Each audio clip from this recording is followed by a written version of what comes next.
Hey YouTube, it's Kitty Wolf 13. I'm here to talk about artwork. I spoke briefly about my artwork and stories in my video about talking authentically, but I haven't really talked too much about it. I did one quick video testing time-lapse drawing, which I want to do more of, but I just haven't had the time to set up the proper setup that's conducive and have enough time, because the last time I did it on my phone and I ran out of memory because I only have about 2 gigs left on my phone. So I would like to continue doing more of that if you guys are interested in doing that. So I want to talk about artwork and stories. I'm inspired by all my other doll YouTube friends and things because they have these vast worlds and these creative characters and their stories are amazing. And growing up, I used to use writing stories as an escape from reality. And I really missed that part of my life. And I guess as things got more complicated and serious as I got older, I kind of put all that to the side because, I stopped living in my dream worlds to live in the real world. And frankly, the real world's kind of boring. So I miss the artist side. And for about the past year and a half, 2 years, I've been struggling with how to bring art back into my life. And I haven't been very successful. I tried drawing more, and I've improved on that a little bit. Like, I did almost an entire month of drawing every day during October of last year during the Inktober, which is what my time-lapse drawing that I have on my channel is from. But I still want to do more. And so that brings to mind some really old stories that I wrote a long time ago and how I've always wanted to draw a comic or illustrate a story. So I'm working on something related to that. I guess I want to illustrate a story, whether it's going to be a web comic or an illustrative graphic novel or an illustrative story. I don't know yet, and I don't know. I just want to do this. I feel the need to do this, and it's something that I think I should do. I struggled for a really long time with my artwork because I felt like I wasn't good enough to make money or anything like that. And about 2 or 3 years ago, I said, to heck with it, and I started doing artist alleys in some of the local conventions. That proved to me that I was capable of selling artwork and that I'm not that bad. I'm not the greatest. It wasn't enough to support me, and when I was planning my wedding, I stopped doing artist alleys, and now my husband and I have a photography business, so usually my conventions are for the photography and not for the artwork. So I've kind of fallen back on the artwork again. That being said, it's all a roundabout way of coming back to the same thing. I want to draw more.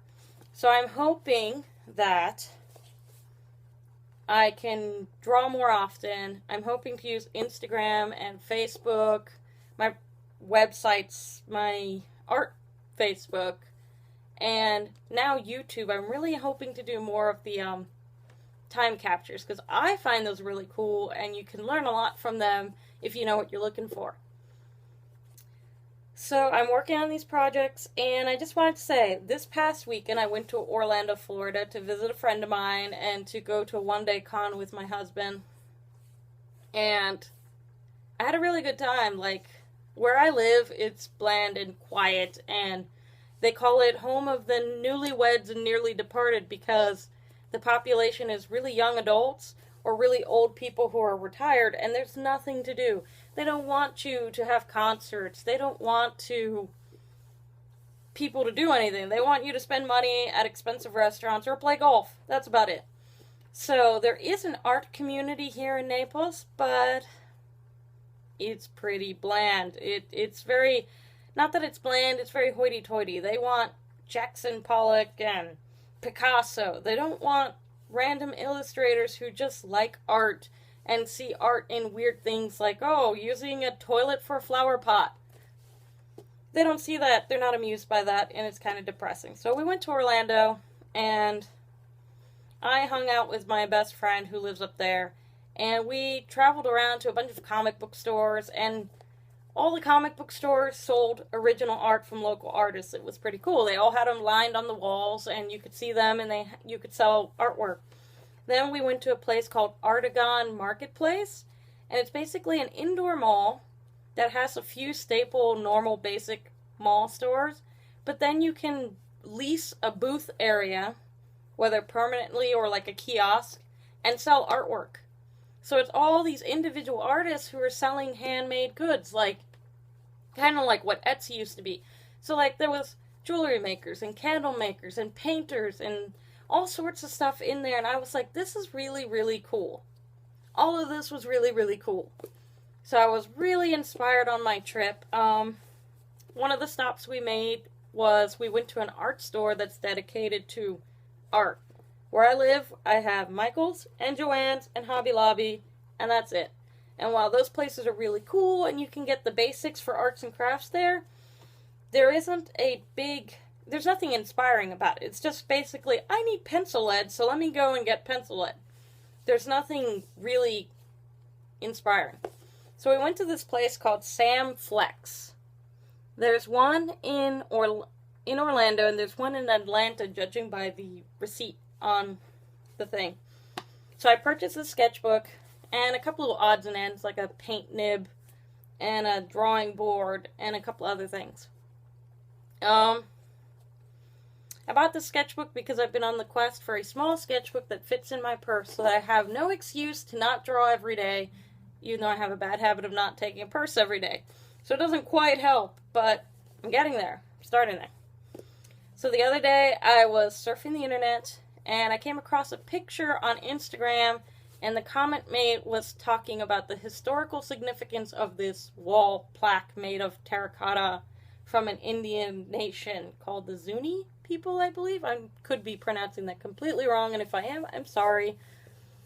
And it sparked my interest, and I was like, okay, I'm going to write some of these things down. I Googled it and wrote down some of the key points of the mythology.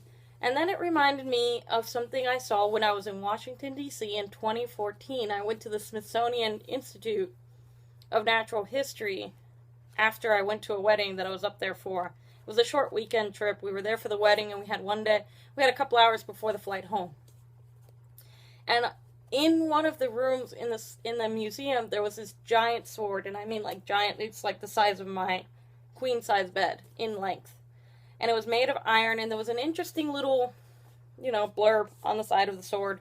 And it said something about the sword it was made of iron, and it was like I think it was meant to be a dowry. It basically said that iron is as strong as a bride's will to family or gift to family. So basically saying that the woman's strength is what holds the family together. And I found it really interesting, and I took a picture of it, even though I barely had time to even look at it. I saw it out the corner of my eye. I was like, wow, that's really cool. And then I read the sign. I'm like, that's even cooler.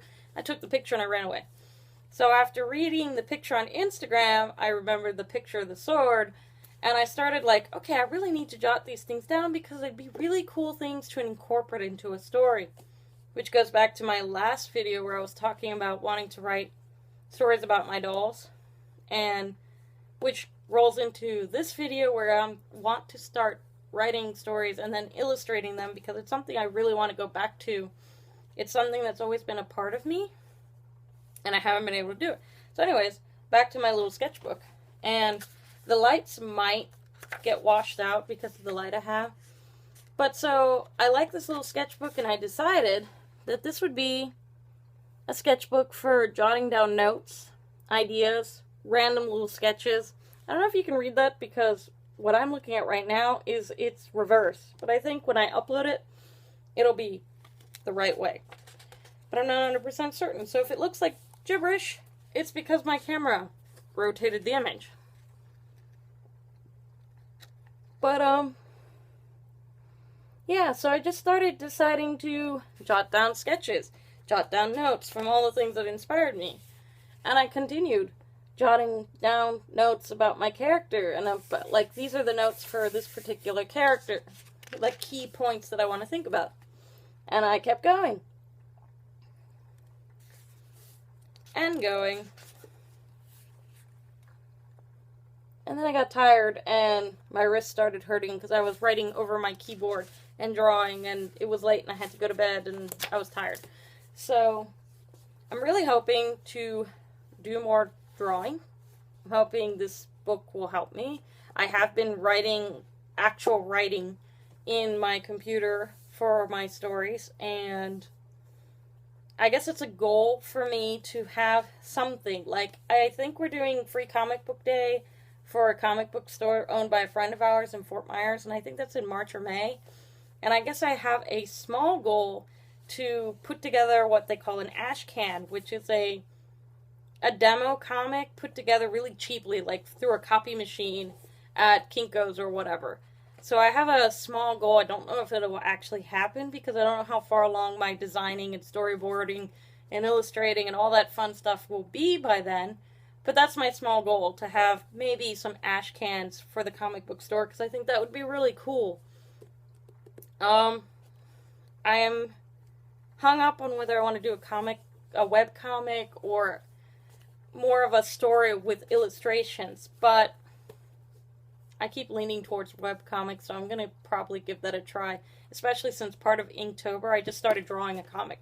There was no pencil lines, there was no anything, I was inking a comic, and I was doing okay. Like, maybe the writing wasn't the greatest, or it wasn't terribly detailed because I didn't have the time to put into a full page, and if I do a webcomic, it probably won't be in color, because, let's face it, I barely have time to clean the dishes.